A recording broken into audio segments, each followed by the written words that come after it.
The Arlington wind bites through my dress uniform today, but the chill is nothing compared to the cold reality of saying goodbye to my brother.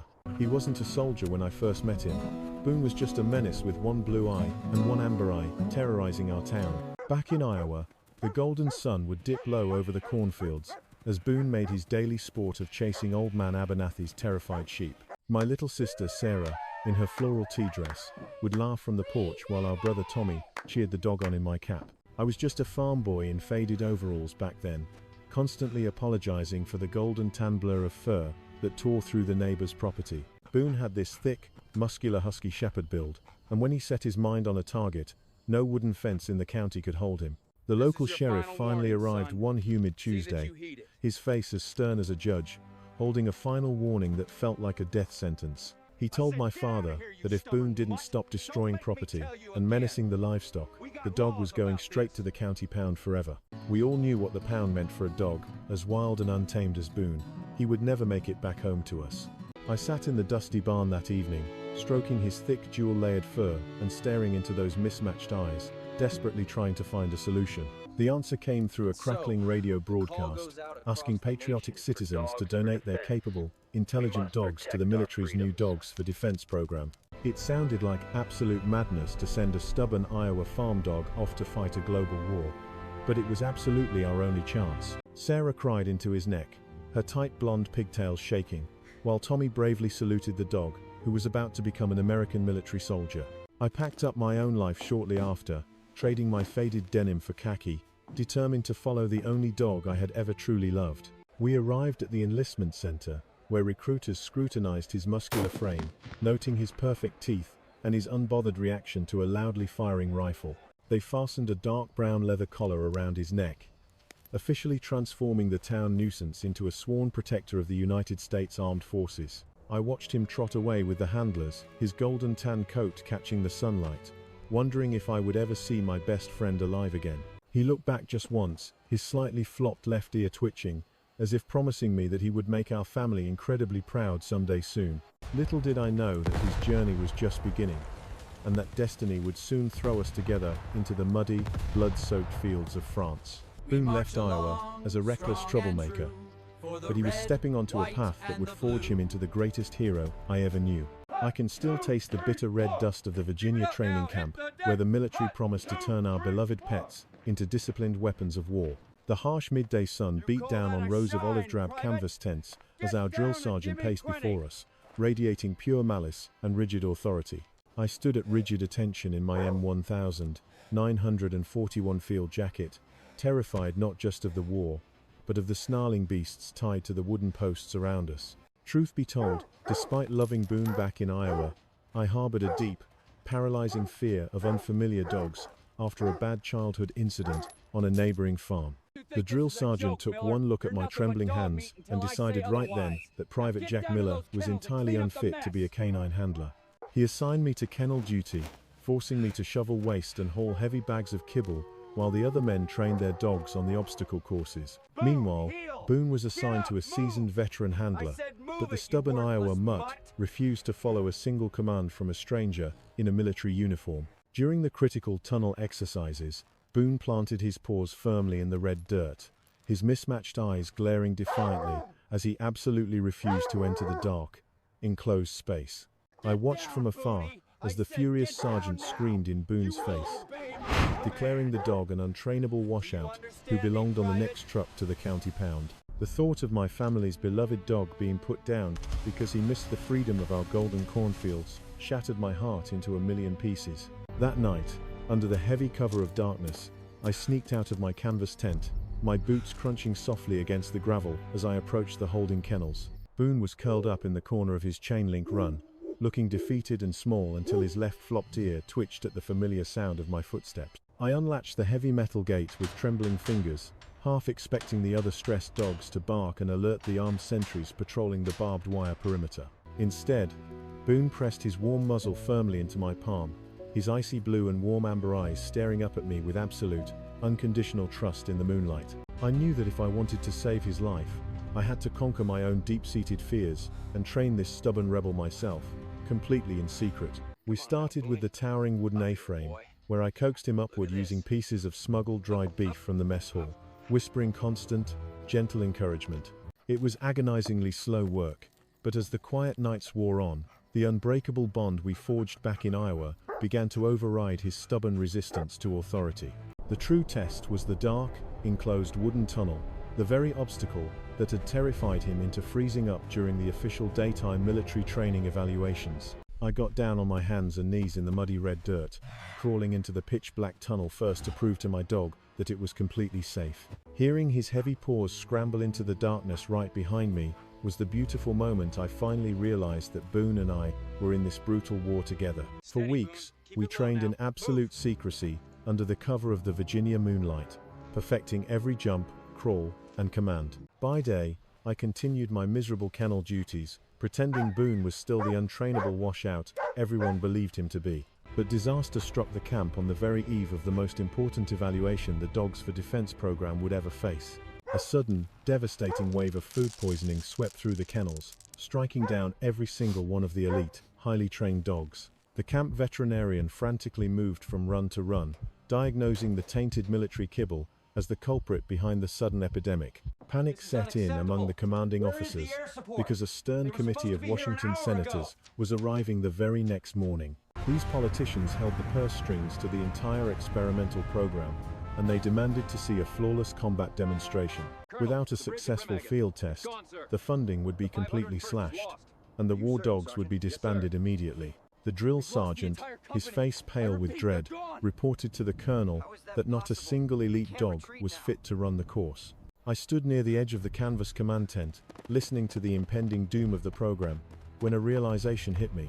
I rushed to Boone's chain-link kennel and found him standing tall and alert, his golden tan coat gleaming in the harsh sun.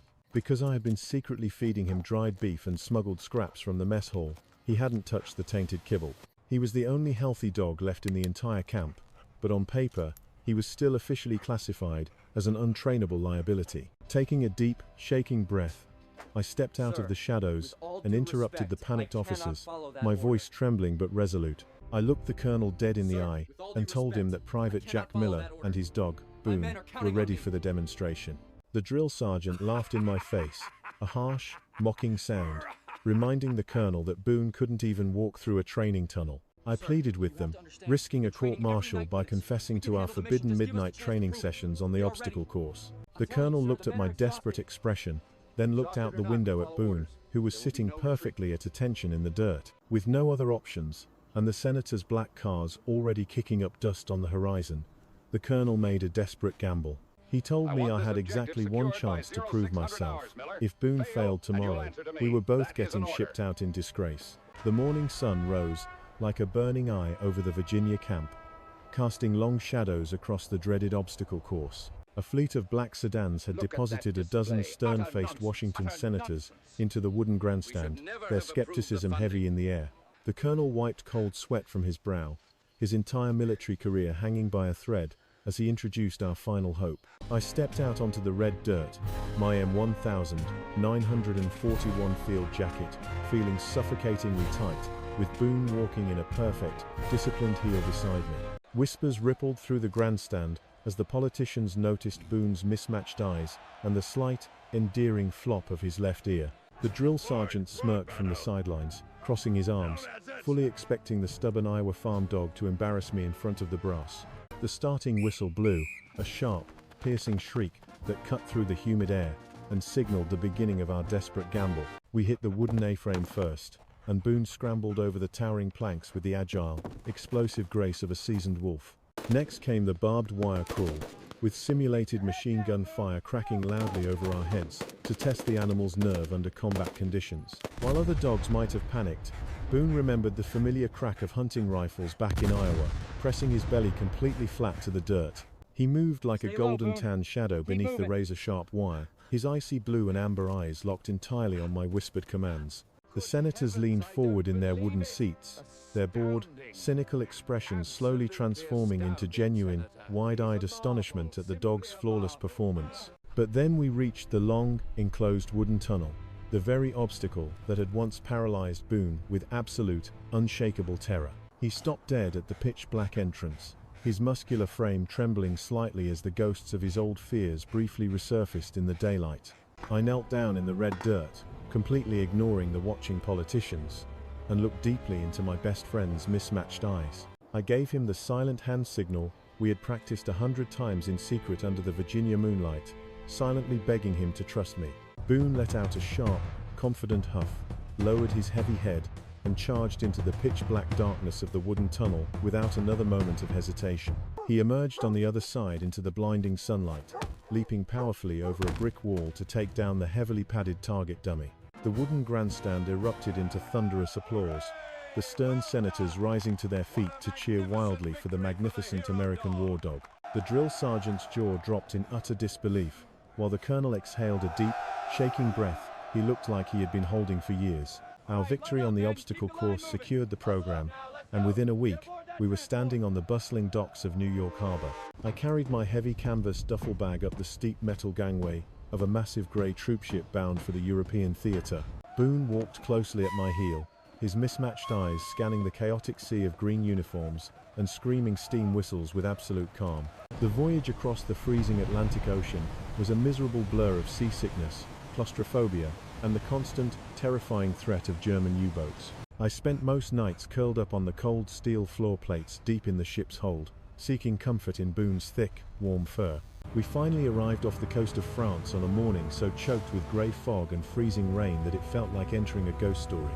The landing craft plunged through the violent, choppy waves, the salty ocean spray freezing instantly against our M1 steel helmet. Boone crouched low in the iron belly of the Higgins boat, his ears pinned back as the deafening roar of naval artillery shattered the sky. When the heavy metal ramp slammed down onto the muddy French shoreline, the true, horrifying reality of Normandy hit us like a physical blow.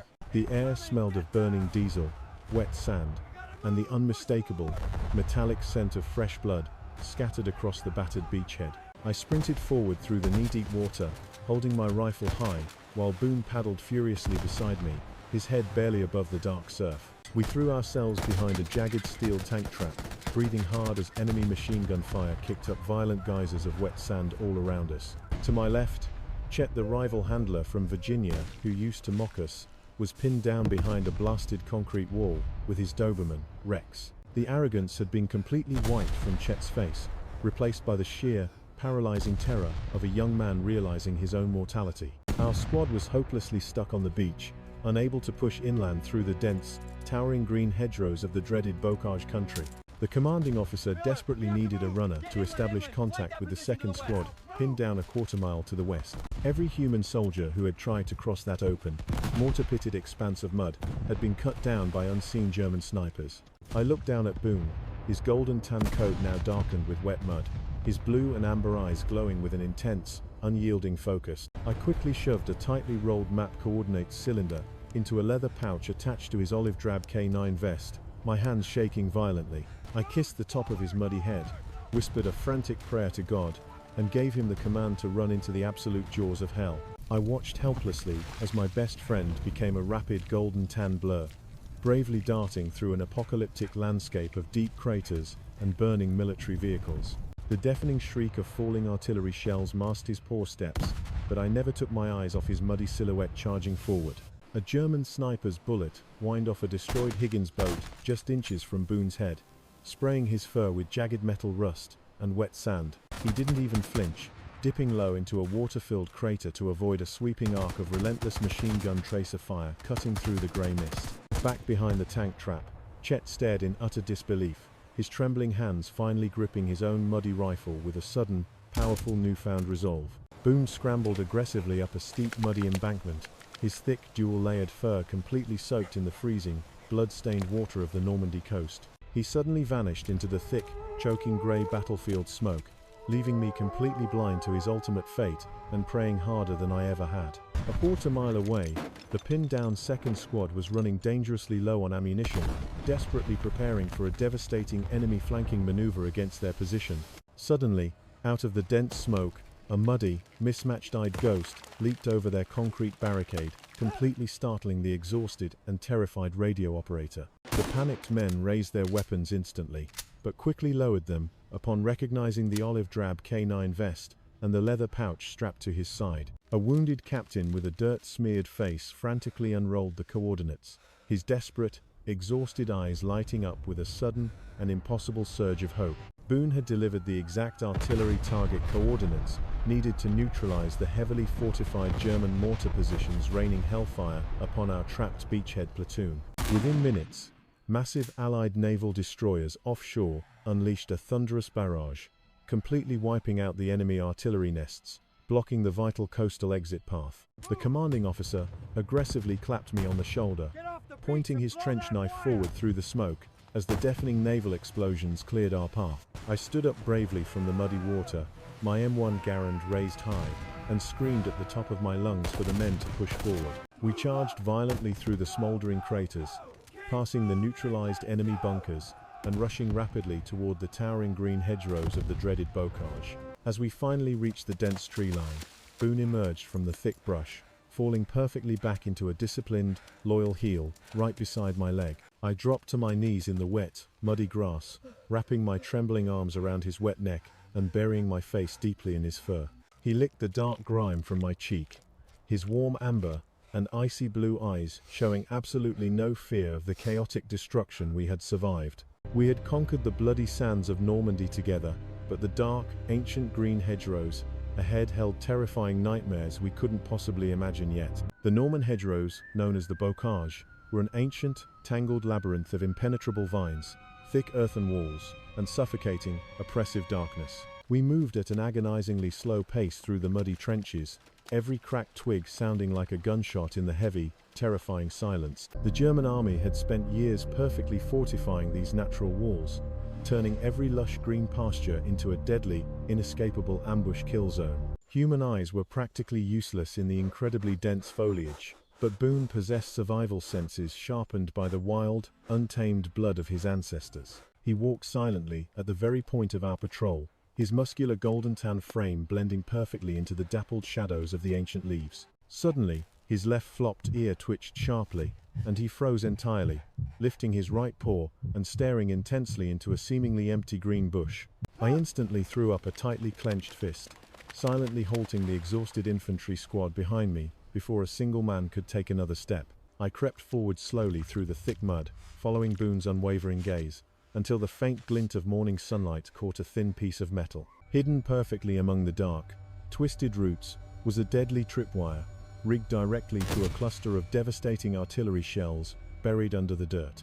The men exhaled trembling, collective sighs of profound relief, realizing that the stubborn Iowa farm dog had just saved every single one of our lives. Even Chet, who once mocked us mercilessly back in Virginia, reached out a filthy, trembling hand to gently pat Boone's thick, muscular shoulder.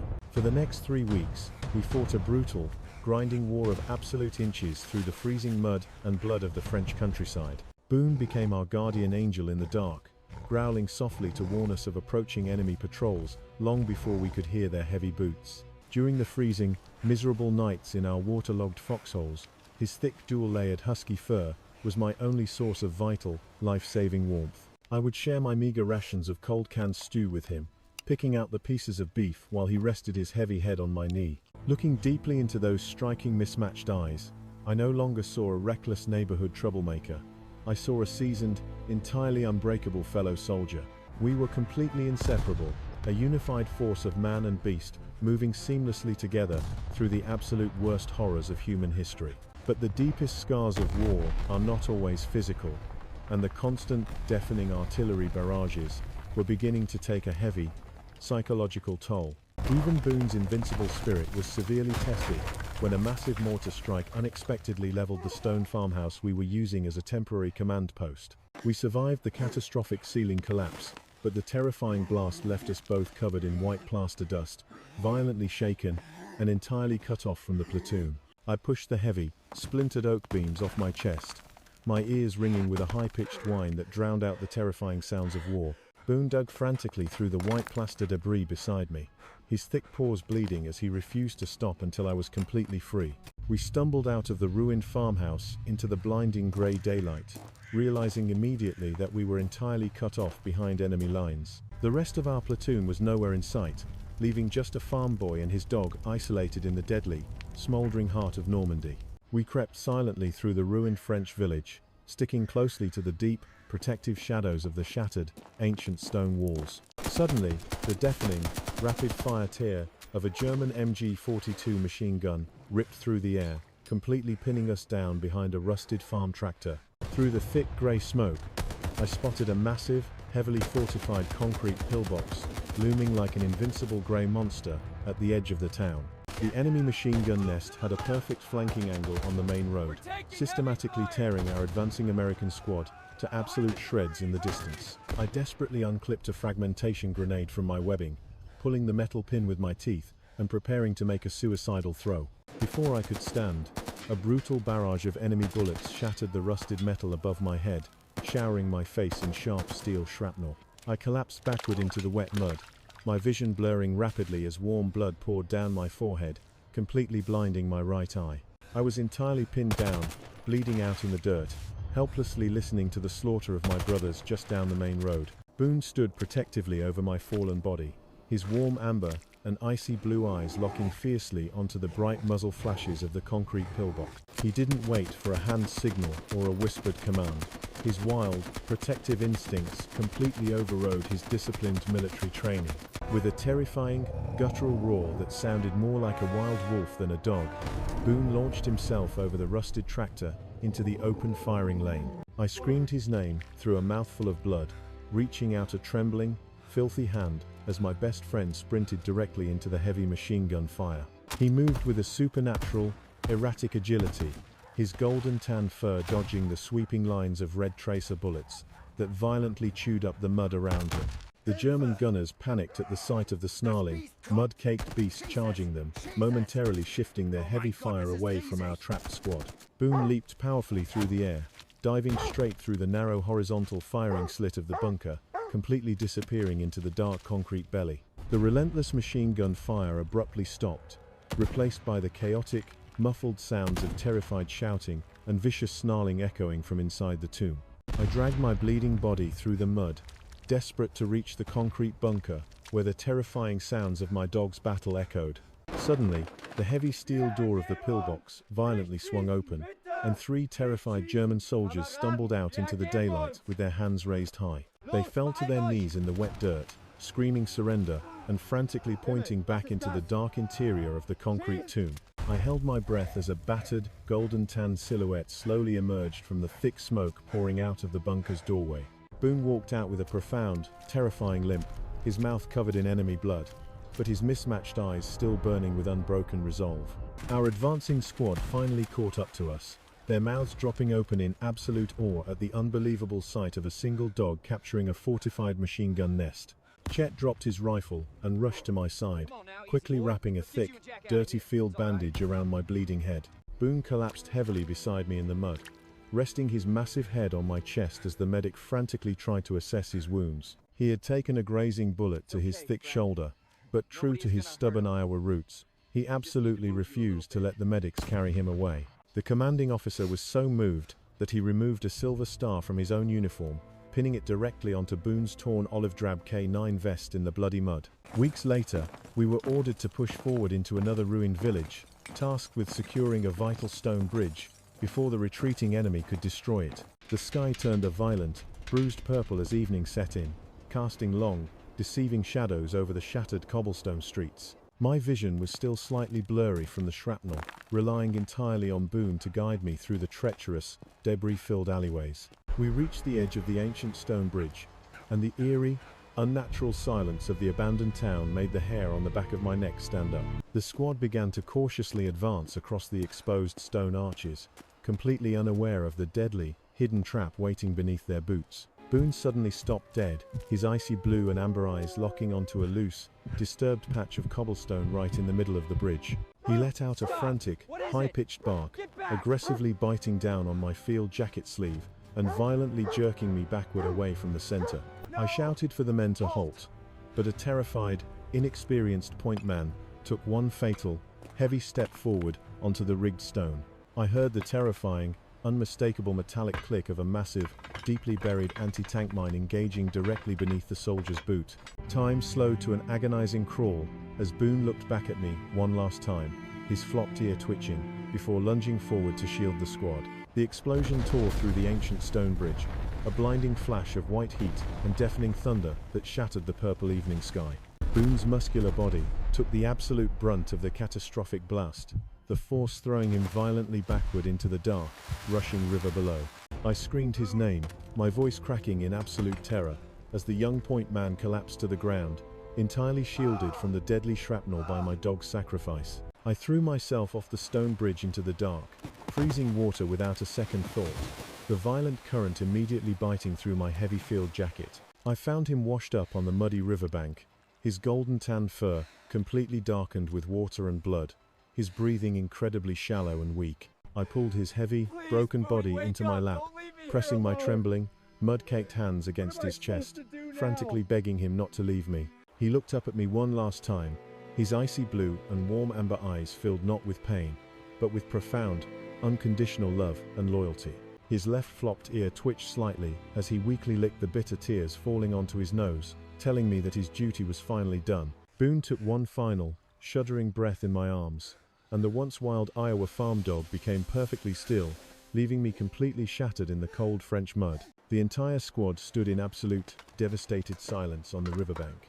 Tough, battle-hardened men weeping openly for the fallen hero who had just saved all their lives. We buried him that night near the edge of the ancient bocage, marking his shallow grave with a simple wooden cross and his blood-stained silver star. The war eventually ended, and I returned home to the peaceful, golden cornfields of Iowa, but a massive part of my soul remained forever buried in France. My sister Sarah and brother Tommy wept bitterly when they saw me walk up the dirt driveway entirely alone, realizing their beloved troublemaker wasn't coming back. I spent the rest of my life trying my hardest to live up to the absolute courage and selfless loyalty that a single, mismatched-eyed dog had taught me. The freezing Arlington wind brings me sharply back to the present, snapping the vibrant American flag draped perfectly over the casket before me. They finally brought his remains home, honoring his ultimate sacrifice with a full military funeral alongside the bravest human soldiers this country has ever known. I look out at the assembled crowd of veterans and family, my chest tight with ancient grief,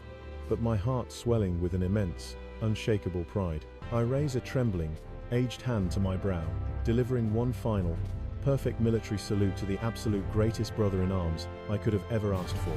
The mournful, lingering notes of taps echo across the endless rows of white marble headstones, a fitting lullaby for a wild hero who gave everything for us. Rest easy, Boone. You are officially relieved of your post, but your brave, unbreakable spirit will march loyally beside me until the very end of my days.